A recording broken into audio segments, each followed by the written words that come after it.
नमस्कार, स्वागत है आपका हमारे इस विशेष समाचार बुलेटिन में। मैं हूं रमा त्यागी, मेरे साथ हैं शरद मुदगल। शुरुआत कर लेते हैं हेडलाइंस के साथ।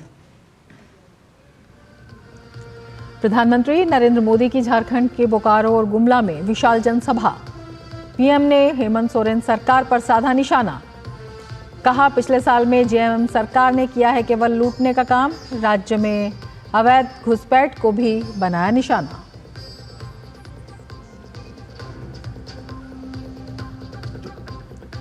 महाराष्ट्र विधानसभा चुनाव के लिए भाजपा का संकल्प पत्र जारी। केंद्रीय गृह मंत्री अमित शाह ने संकल्प पत्र को बताया महाराष्ट्र की जनता की आकांक्षाओं का प्रतिबिंब। कहा, हमारा गठबंधन है महाराष्ट्र को समृद्ध बनाने वाला गठबंधन।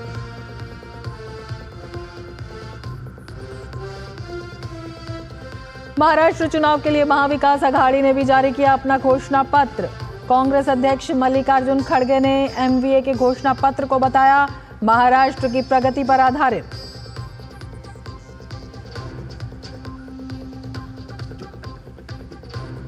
जम्मू कश्मीर में आतंकियों के खिलाफ सुरक्षा बलों की कार्रवाई। शनिवार को सोपोर में एक आतंकी को ढेर करने के बाद किश्तवाड़ में भी शुरू किया ऑपरेशन।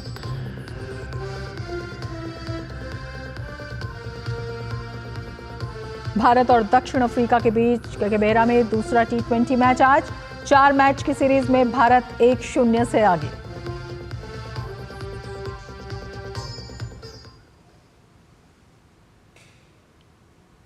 और अब विस्तार से समाचार।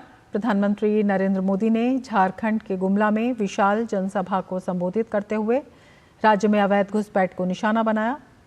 पीएम मोदी ने कहा कि झारखंड में घुसपैठ को रोकने के लिए भाजपा की सरकार बनानी होगी। झारखंड में घुसपैठ रोकने के लिए यहां भाजपा सरकार चाहिए। झारखंड की पहचान को बचाने के लिए यहां भाजपा सरकार चाहिए। नौजवानों को नौकरी मिले, महिलाओं को सुरक्षा मिले, आदिवासी, ओबीसी और दलितों की पहली पसंद भाजपा है, एनडीए है। प्रधानमंत्री नरेंद्र मोदी ने आज झारखंड के बोकारो में एक विशाल जनसभा को संबोधित किया। पीएम की रैली को देखने के लिए हजारों की संख्या में लोग पहुंचे। प्रधानमंत्री के आगमन को लेकर लोगों में जबरदस्त उत्साह था। ये तस्वीरें आप देख सकते हैं।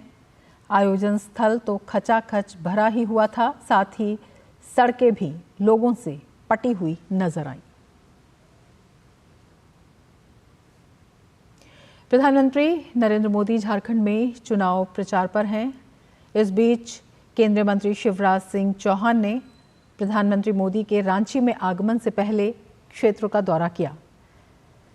शिवराज सिंह चौहान ने बताया कि जनता प्रधानमंत्री के आगमन की खुशी में उत्साहित है।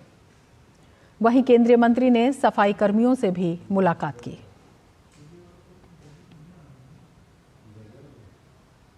झारखंड और रांची मोदी जी के आगमन से प्रफुल्लित है, प्रसन्न है। मोदी जी जनता के दिल में बसते हैं और जनता बेताब है उनका स्वागत करने के लिए। यहाँ अभूतपूर्व स्वागत होगा, ऐतिहासिक स्वागत होगा। यहाँ का बच्चा बच्चा मोदी जी का स्वागत करना चाहता है। सफाई कर्मी भी केवल सफाई कर्मी इसलिए सफाई नहीं कर रहे, वो मोदी जी को हृदय से प्यार करते हैं, उन्होंने बताया, और पूरी प्रसन्नता के साथ स्वच्छता के अभियान में लगे। वो भी मोदी जी की प्रतीक्षा कर रहे हैं। झारखंड के मुख्यमंत्री हेमंत सोरेन आज झारखंड के रांची जिला परिषद के तमार ब्लॉक स्थित पेरियाडी गांव में चुनावी जनसभा कर मतदाताओं को साधने की कोशिश कर रहे हैं।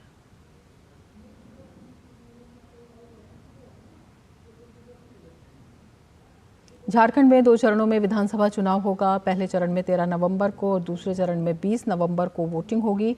वहीं 23 नवंबर को चुनाव के नतीजे आएंगे। पहले चरण में जिन 43 सीटों पर मतदान होगा उनमें गुमला विधानसभा सीट भी शामिल है। 2019 के विधानसभा चुनाव में इस सीट पर जेएमएम प्रत्याशी ने जीत दर्ज की थी। इस बार भी यहां बीजेपी और जेएमएम में सीधा मुकाबला है। गुमला लंबे समय से विकास की राह देख रहा है। लोगों का कहना है कि भ्रष्टाचार, बेरोजगारी, विकास ना होना और पलायन यहां के प्रमुख मुद्दे हैं। गुमला में लोगों से बात की हमारे संवाददाता अजीत द्विवेदी ने। विधानसभा चुनाव 2 चरणों में होना है और पहले चरण में यानी कि 13 नवंबर को जिन सीटों पर चुनाव होना है उसमें से गुमला विधानसभा सीट भी है। क्या मुद्दे हैं झारखंड के, क्या मुद्दे हैं गुमला विधानसभा सीट के, हमारे साथ बात करने के लिए गुमला में कुछ स्थानीय लोग हैं, उनसे जानेंगे। बताइए मैडम, क्या मुद्दे यहाँ पर प्रमुख हैं, क्या सोच के इस बार वोट डालेंगे? हमारा तो पहला मुद्दा शिक्षा ही होगा, क्योंकि हम स्टूडेंट हैं, अभी वोट दे सकते हैं, तो हमारा कोशिश यही रहेगा कि गवर्नमेंट हमारे पक्ष में काम करे, क्योंकि अगर युवा मजबूत होगा तो देश मजबूत होगा। इसलिए युवा को पहला प्राथमिकता देना चाहिए। जैसे अभी झारखंड में जितने भी सरकारी नौकरियां आई उसमें से बहुत सारे ऐसे हैं जो कि क्लियर नहीं हो पाए। जैसे अभी उत्पाद सिपाही उसमें भी क्लियर नहीं हुआ, सीजीएल भी क्लियर नहीं हुआ। तो हमारा तो यही रहेगा कि पहले इन सारी चीज़ों पर ध्यान दें और देश तभी बनेगा जब युवा मजबूत होगा। झारखंड में विकास जिस आधार से होना चाहिए था, आज तक वैसा 5 साल में विकास हुआ नहीं है। हमारा ये सरकार सोच के कई चलावा दे के निकल गई, अभी तक कोई विकास नहीं हो पाया सर। आज तक जितने भी चुनावी हुआ जिसमें बहुत सारे लोग नेता बन कर के आए, माने आपका यहाँ पर एमएलए खड़ा हुए और अभी एमएलए का चुनाव है, जिसमें हमको अभी भी विश्वास नहीं है कि लोग करेंगे। यहाँ पर किन्हीं को भी वोट मिल जाए, लेकिन वो जनता का विकास के बारे में सोचते नहीं। जीतने के बाद में जितने वो लोग अपना देते हैं कि हम ये कर देंगे वो कर देंगे, लेकिन समय आने पर कुछ नहीं होता। जैसे बिजली का हुआ, पानी का सुविधा हुआ, जहाँ तक है कि अभी तक लोगों को भरपूर लाभ नहीं है। यहाँ पर अगर हम पिछले 5 साल का रिकॉर्ड देखें, उसके पहले का देखें, तो यहाँ पर जो विकास की बयार है उसका लोगों को इंतजार है। शिक्षा, स्वास्थ्य, रोजगार और पलायन यहाँ के बड़े मुद्दे हैं और झारखंड लंबे समय से इन मुद्दों से जूझ रहा है। कैमरामैन राहुल के साथ Ajit Dwivedi, DD news, Gumla. Bharatiya Janata party ने महाराष्ट्र विधानसभा चुनाव के लिए अपना संकल्प पत्र जारी कर दिया है। भाजपा के वरिष्ठ नेता अमित शाह ने महाराष्ट्र के लिए भाजपा का संकल्प पत्र जारी किया। इस दौरान भाजपा नेता अश्विनी वैष्णव, भूपेंद्र यादव, पीयूष गोयल, उप मुख्यमंत्री देवेंद्र फडणवीस मौजूद रहे। इसके अलावा महाराष्ट्र भाजपा अध्यक्ष चंद्रशेखर बावनकुले, आशीष सेलार, विनोद तावड़े, सुधीर मुंगटीवार, राव साहब दानेव भी मौजूद रहे। अमित शाह ने संकल्प पत्र को महाराष्ट्र की जनता की आकांक्षाओं का प्रतिबिंब बताया है। उन्होंने कहा कि राज्य में लाडली बहन योजना जारी रहेगी। साथ ही उन्होंने किसानों का कर्ज माफ करने की बात कही। भवांतर स्कीम के तहत 2100 रुपये देने की भी बात कही। लखपति दीदी की संख्या 11 लाख से बढ़ाकर 50 लाख की जाएगी।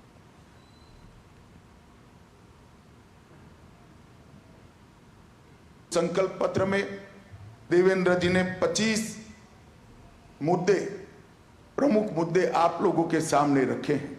लाडली बहन योजना, इसको हम बढ़ोतरी कर रहे हैं। वृद्धावस्था पेंशन का बढ़ोतरी कर रहे हैं। किसानों के लिए ऋण माफी और किसान सम्मान निधि को 12,000 से बढ़ाकर 15,000 कर रहे हैं। मूल्य स्थिरीकरण कोष के माध्यम से हम महंगाई को काबू करेंगे। 45,000 गांवों में रास्ते बनाने का काम किया जाएगा। आशा वर्कर और आंगनवाड़ी कार्यकर्ताओं का बीमा कवरेज भी किया जाएगा और उनका मासिक वेतन 15,000 तक बढ़ाया जाएगा। वीज बिल में 30% कपात सौर ऊर्जा और अक्षय ऊर्जा पर से भर दिया जाएगा और 2028 तक महाराष्ट्र की इकोनॉमी को $1 ट्रिलियन की अर्थव्यवस्था करने का लक्ष्य हमारी यूपी सरकार ने रखा है।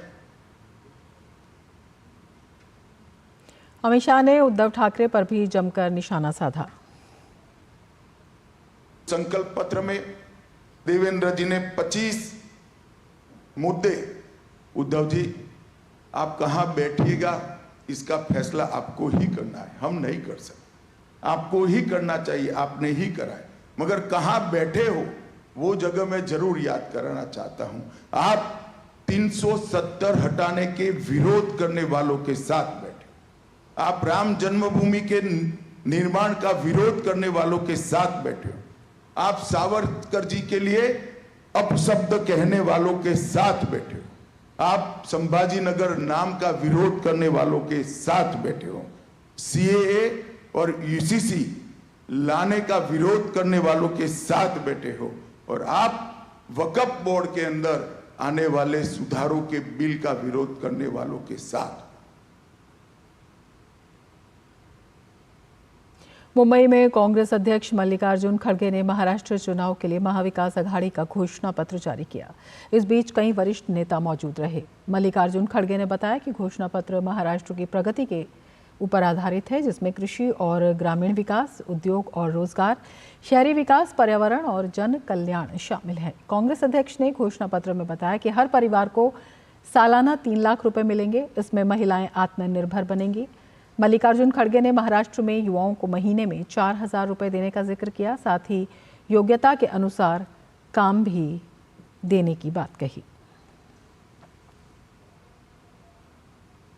नौकरी चाहने वाले युवाओं को 4,000 रुपए का मंथली स्टाइफंड दे रहे हैं, ताकि वो नौकरी के तलाश में रहकर बहुत अपना समय गुजारता है और उसको पैसे नहीं रहते, जहाँ नौकरियां आते हैं, एम्प्लॉयमेंट की नोटिफिकेशन होते हैं, पहुंच नहीं सकते, उसीलिए उसको अपने 4,000 रुपए मंथली स्टाइपेंड देंगे। स्किल डेवलपमेंट में भी अगर कहीं उनको कहीं रखना है रख देंगे। ये काम हम दे रहे हैं। महाराष्ट्र में ऑल इंडिया उलेमा बोर्ड की महाअघाड़ी नेताओं से मांग का मुद्दा अब गर्माता जा रहा है। राज्य में पार्टी का संकल्प पत्र जारी करने के कार्यक्रम के दौरान भाजपा नेता और केंद्रीय गृह मंत्री अमित शाह ने एक बार फिर इस मुद्दे को उठाया। अमित शाह ने उलेमा बोर्ड की मुसलमानों को आरक्षण दिए जाने की मांग का जिक्र करते हुए महाराष्ट्र की जनता से पूछा कि क्या वो SC, ST, दलितों और पिछड़ों का आरक्षण लेकर मुसलमानों को देने के पक्ष में है। अमित शाह ने कहा कि कांग्रेस ने सत्ता में आने से पहले ही उलेमा बोर्ड इसका वायदा भी कर चुका है। उन्होंने कहा कि कांग्रेस प्रदेश अध्यक्ष नाना पटोले ने इसके लिए उलेमा बोर्ड को सहमति पत्र दिया है। उलेमाओं की एक संस्था ने मांग की कि माइनॉरिटी को आरक्षण दिया जाए और कांग्रेस के अध्यक्ष नाना पटोले जी ने इस मांग को स्वीकार करने का पत्र एक्नॉलेजमेंट एक दिया है।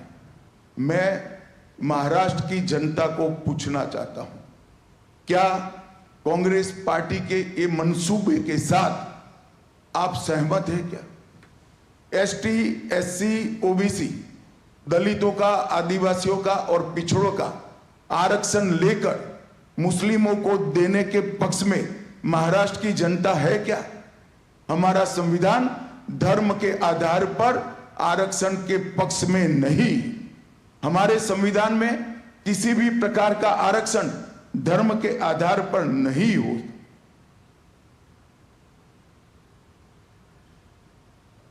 महाराष्ट्र के बुल्हाना में भाजपा नेता अमित शाह ने कहा कि महाविकास अघाड़ी के लोग चुनाव में बहुत सारी गारंटी देते हैं, लेकिन उसे पूरा नहीं करते। कर्नाटक, हिमाचल प्रदेश और तेलंगाना इसके उदाहरण हैं। उन्होंने कहा कि महाविकास अघाड़ी की गारंटी झूठ, भ्रष्टाचार और तुष्टीकरण की गारंटी है। महाविकास अघाड़ी ने ढेर सारी गारंटियां दी है, परंतु अभी अभी खड़गे जी जरा सच बोल गए।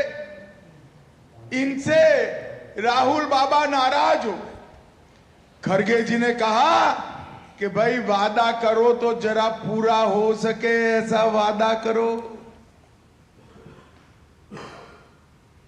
महाराष्ट्र नवनिर्माण सेना मनसे ने मुंबादेवी विधानसभा सीट से महायुति की उम्मीदवार शाइना एनसी को अपना समर्थन दिया। कुमारवाड़ा के राम मंदिर हॉल में मनसे कार्यकर्ताओं का एक सम्मेलन हुआ, जिसमें सभी कार्यकर्ताओं ने मुंबादेवी विधानसभा में महायुति को समर्थन देने का फैसला किया। शाइना एनसी ने मनसे अध्यक्ष राज ठाकरे और सभी पदाधिकारियों और कार्यकर्ताओं का धन्यवाद किया, जिन्होंने उन्हें समर्थन दिया। उत्तर प्रदेश में उपचुनाव के मद्देनजर मुख्यमंत्री योगी आदित्यनाथ ने मिर्जापुर में एक जनसभा को संबोधित किया है। इस मौके पर उन्होंने सपा पर हमला बोलते हुए कहा कि समाजवादी पार्टी के लोग गुंडा और माफियाओं का प्रोडक्शन हाउस चलाते हैं।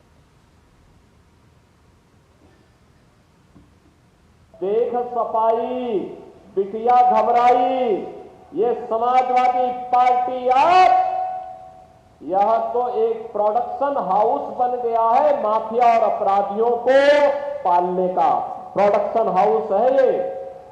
यानी जहां पर हर दुर्दांत अपराधी, हर दुर्दांत माफिया, हर दुर्दांत दुष्कर्मी जहां से पैदा होता है और इसके सीईओ अखिलेश यादव है।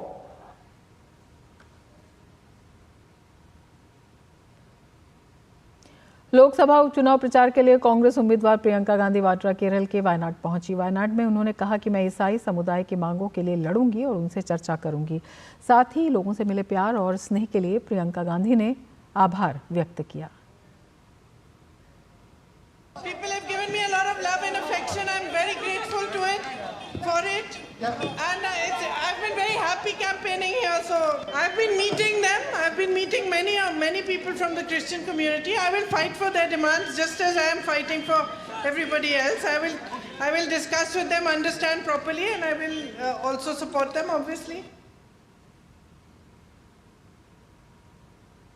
जम्मू कश्मीर के किश्तवाड़ में सुरक्षा बलों द्वारा आतंकियों के खिलाफ ऑपरेशन जारी है। खुफिया इनपुट्स के आधार पर इस इलाके में आतंकियों के छिपे होने की खबर है।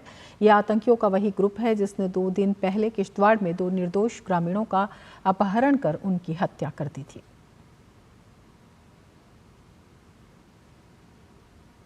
भारतीय स्टील निर्यात में शानदार उछाल आया है। अक्टूबर में सितंबर के मुकाबले 11% की वृद्धि देखने को मिली है, जो स्टील निर्माण में सेक्टर के बेहतर प्रदर्शन को दिखाता है। इस्पात मंत्रालय द्वारा जारी रिपोर्ट के अनुसार अक्टूबर में भारत ने 4.4 मिलियन टन स्टील का निर्यात किया, जो कि सितंबर में 4 मिलियन टन था। इस वित्त वर्ष में भारत का स्टील उत्पादन 8% की वार्षिक वृद्धि के साथ 152 मिलियन टन तक पहुंचने की उम्मीद जताई गई है। विशेषज्ञ बताते हैं कि बढ़ते शहरीकरण और निर्माण गतिविधियों में वृद्धि से भी स्टील उत्पादों की मांग बढ़ी है।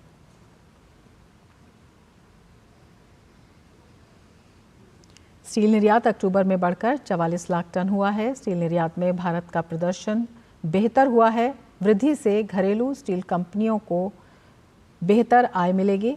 वित्त वर्ष में स्टील उत्पादन में 8% की वृद्धि की उम्मीद है और बढ़ते शहरीकरण और उद्योग गतिविधियों से स्टील उत्पादों की मांग बढ़ी।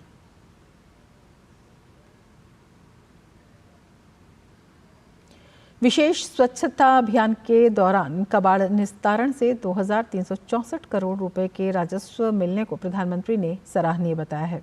प्रधानमंत्री ने अपने सोशल मीडिया प्लेटफॉर्म एक्स पर केंद्रीय कार्मिक राज्य मंत्री जितेंद्र सिंह का पोस्ट साझा करते हुए कहा कि प्रशंसनीय, कुशल प्रबंधन और सक्रिय कार्रवाई पर ध्यान केंद्रित करने से इस प्रयास के अच्छे परिणाम मिले हैं। ये दर्शाता है कि कैसे सामूहिक प्रयासों से स्वच्छता और आर्थिक विवेक दोनों को बढ़ावा देकर स्थायी परिणाम प्राप्त हो सकते हैं। दरअसल केंद्रीय कार्मिक राज्य मंत्री जितेंद्र सिंह ने बताया कि सरकार द्वारा 2021-24 के दौरान चलाए गए विशेष अभियानों में कबाड़ के निस्तारण से 2364 करोड़ रुपए का राजस्व प्राप्त हुआ। उन्होंने कहा कि विशेष अभियान 4.0 भारत का अपनी तरह का सबसे बड़ा अभियान है। स्वच्छता को संस्थागत बनाने और सरकारी कार्यालयों में लंबित मामलों को कम करने के लिए भारत का सबसे बड़ा अभियान है और इसमें कई बेहतरीन अभ्यास एवं उपलब्धियां देखने को मिली हैं। केंद्रीय मंत्री ने कहा कि विशेष अभियान के तहत 5.97 लाख से अधिक स्थलों पर स्वच्छता अभियान चलाए गए और इसके परिणाम स्वरूप प्रभावी कार्यालय उपयोग के लिए 190 लाख वर्ग फुट जगह खाली हुई। इसके साथ ही जितेंद्र सिंह ने विशेष अभियान 4.0 के तहत केंद्रीय सचिवालय में लंबित मामलों में आई कमी की सराहना की, जिसमें अधिकांश मंत्रालयों विभागों ने 90 से 100% लक्ष्य हासिल किए। उन्होंने सभी अधिकारियों से पूरे वर्ष विशेष अभियान 4.0 की गति को जारी रखने और इसे जीवन का तरीका बनाने का आह्वान किया। 13 नवंबर को छत्तीसगढ़ के जशपुर में जनजातीय गौरव दिवस यात्रा का आयोजन किया जाएगा। केंद्रीय युवा एवं खेल और श्रम एवं रोजगार मंत्री डॉक्टर मनसुख मांडविया माय युवा भारत स्वयंसेवकों के साथ पदयात्रा में हिस्सा लेंगे। पदयात्रा में छत्तीसगढ़ के मुख्यमंत्री विष्णुदेव साय सहित राज्य के अन्य मंत्री भी शामिल होंगे। बिरसा मुंडा की जयंती के अवसर पर इस पदयात्रा का आयोजन किया जाएगा।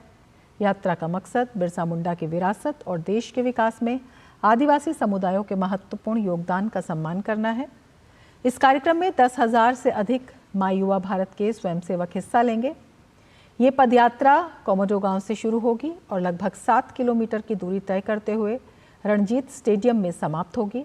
इसके अलावा इस मौके पर कार्यक्रम भारत की आज़ादी में आदिवासी नेताओं के योगदान को प्रदर्शित करने वाले सांस्कृतिक प्रदर्शनी और आदिवासी विरासत की समृद्धि को उजागर करने वाले नृत्यों का भी आयोजन किया जाएगा। ये पदयात्रा प्रधानमंत्री नरेंद्र मोदी की एक पेड़ मां के नाम पहल के अनुरूप वृक्षारोपण के साथ शुरू होगी। केंद्रीय युवा और खेल मंत्रालय की ओर से जारी www.mybharat.gov.in पोर्टल पर देश के युवा रजिस्ट्रेशन कर कार्यक्रम का हिस्सा बन सकते हैं।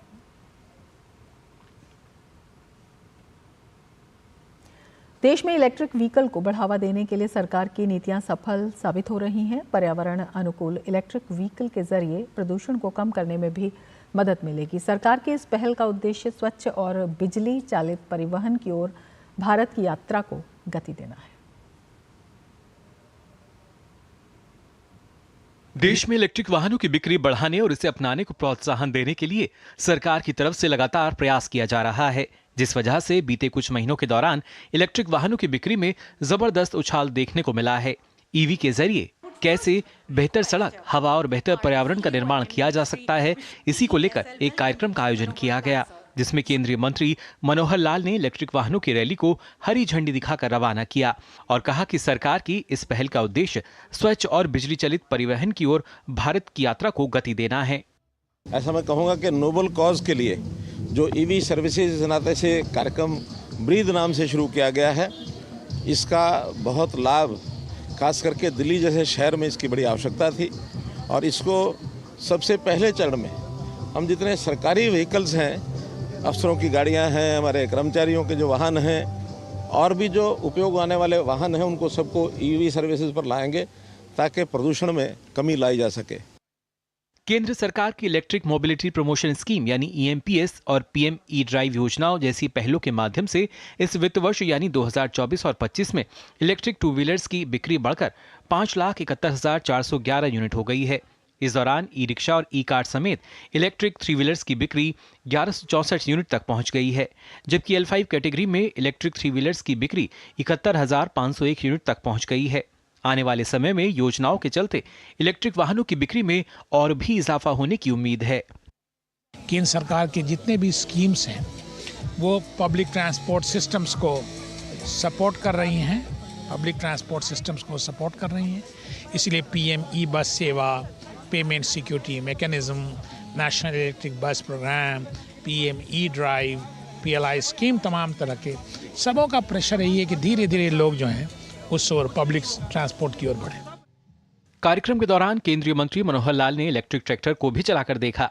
इलेक्ट्रिक वाहन जहां पर्यावरण अनुकूल हैं, वहीं इनके जरिए प्रदूषण को कम करने में भी इनकी भूमिका कारगर साबित हो सकती है। उम्मीद है कि आने वाले समय में इको फ्रेंडली इलेक्ट्रिक वाहन हर तरीके से हर किसी की उम्मीदों पर खरे उतरते नजर आएंगे और भारत अपने इलेक्ट्रिक वाहनों के बाजार को बढ़ाते हुए नजर आएगा।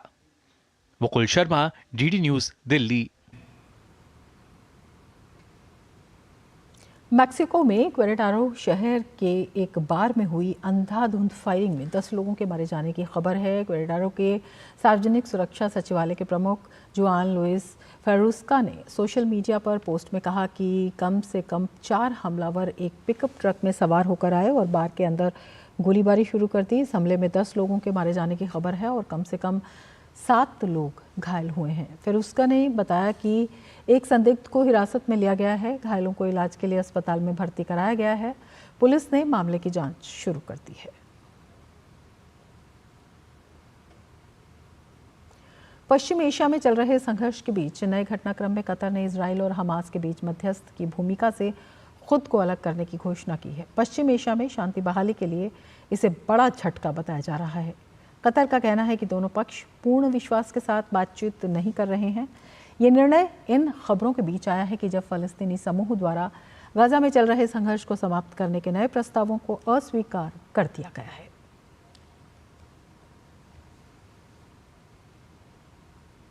और खेल की खबरों में भारत और दक्षिण अफ्रीका के बीच खेली जा रही 4 मैचों की T20 सीरीज का दूसरा मुकाबला आज खेला जाएगा। ये मैच भारतीय समय के अनुसार शाम 7:30 बजे शुरू होगा।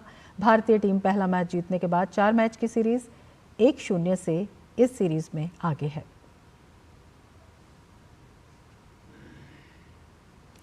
भारतीय क्रिकेट कंट्रोल बोर्ड ने आईसीसी को सूचित कर दिया है कि भारतीय टीम 2025 चैंपियंस ट्रॉफी में हिस्सा लेने के लिए पाकिस्तान नहीं जाएगी। 8 टीमों की चैंपियंस ट्रॉफी 19 फरवरी से 9 मार्च तक पाकिस्तान में आयोजित होगी।